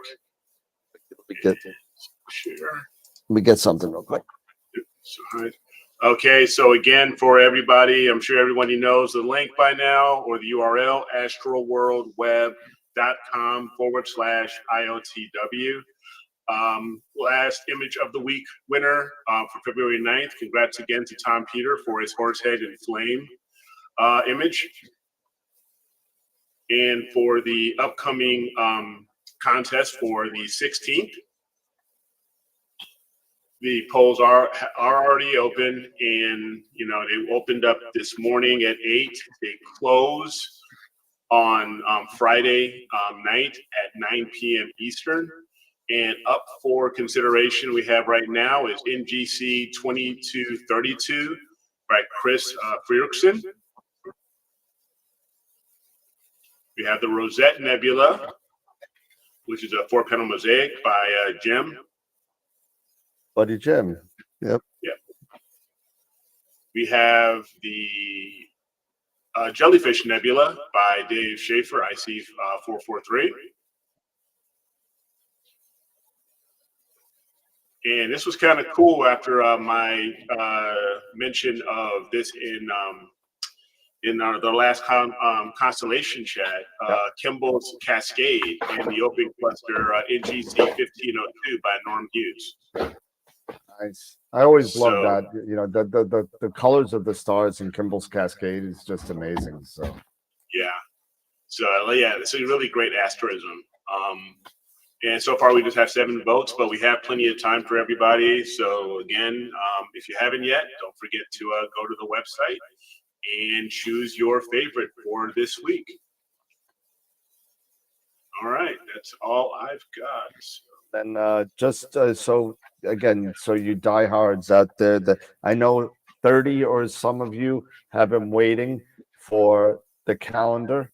The calendar is ready to go. It's on its way to me. So I know it's a little bit later than I thought, mid-February. I was thinking about early February for it to be out. But again, all the pictures are in there for all the pictures of the month for last year. So thank you for everybody who submitted over the course of the 12 months.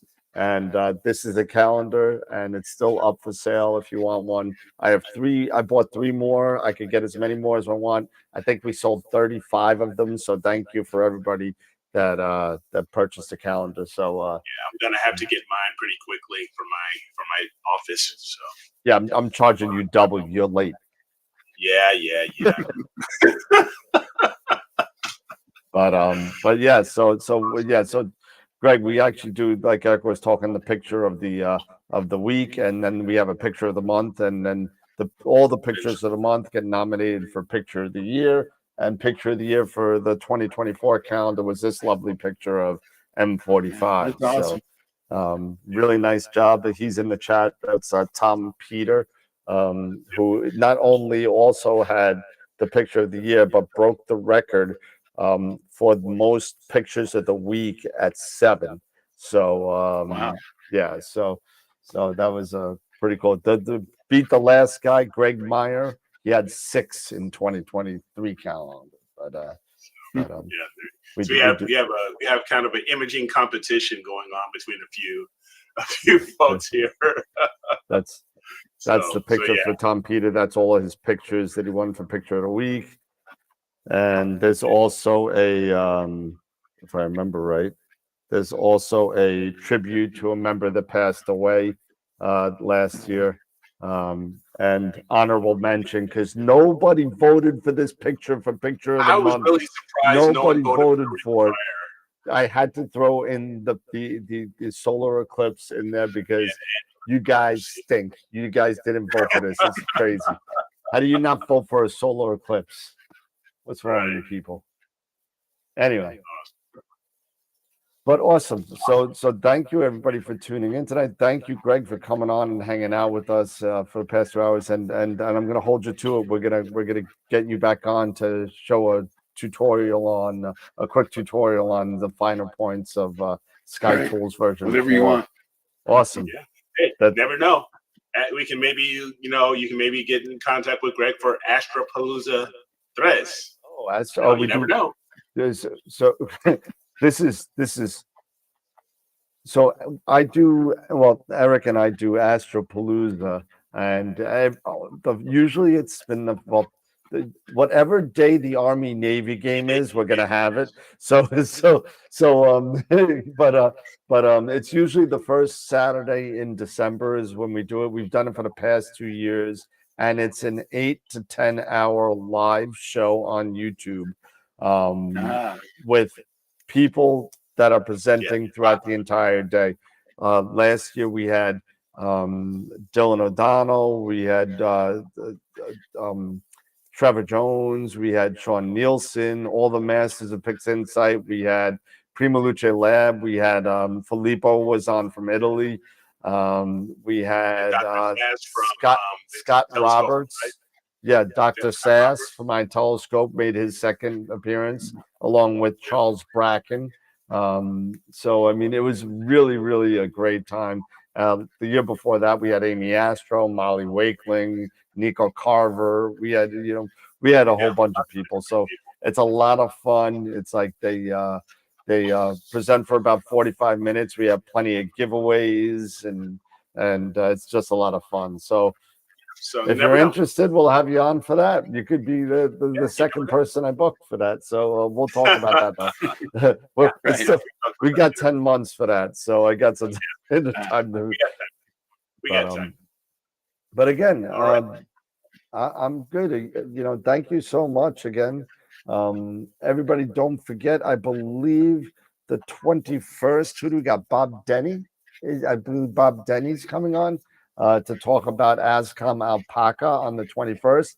And don't forget, on March 20th, right before the eclipse, we have Mr. Alan Friedman coming on, and he's going to be talking to us on how to image that so-called solar eclipse. He's a really awesome imager from up in Buffalo area. It's going to be a great time. And I got to say thank you to Ernie, one of our watchers, for helping us get him on the show.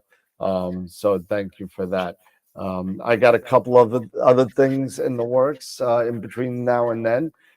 So it's going to be another guest-filled winter again. That's what we do. Summertime we don't have a lot of guests, and winter and fall is when when the star parties are not happening.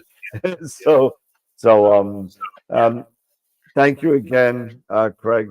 Appreciate it. Eric, final thoughts, Eric? Again, thank you again. Can't say that enough.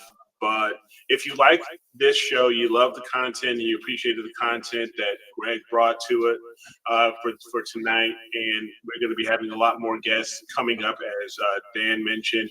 Do us a huge favor. Give us a thumbs up here on YouTube. If you're in Facebook, give us a like. Don't forget to share the show, share to public.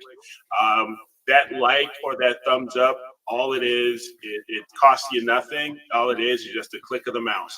But we really appreciate it because that lets Facebook and lets Google know, that we're out here and this is what we're doing. And we want to be able to attract more people just like you to AstroWorld and AstroWorld TV, so they can get this awesome content and information as well. So don't forget, if you're even on the replays, you see that replay, give it a thumbs up. So we really appreciate that. Give it a thumbs up, and don't forget to put stuff in the comments underneath, Yes, not in the chat. absolutely. In the comments, that is another trigger for YouTube to say, "Hey, you like us, you really like us," and so it's super important to get that algorithm triggered. And we've been doing this for 5 years now, and we've met a lot of great people on the way, a lot of great guests on the show, and we'll continue to do so as long as we're able. We have over 2,000, almost 2,100 subscribers now. And that's a really tough thing to do for a channel that only does live shows. So thank you so much for all you diehards and all you people that watch us every week, and everybody who watches us on the replays, because we get about 50 to 80 people on the live show, but we get hundreds and hundreds of views throughout the week. And it's really nice to see. So thank you, everybody, for your support.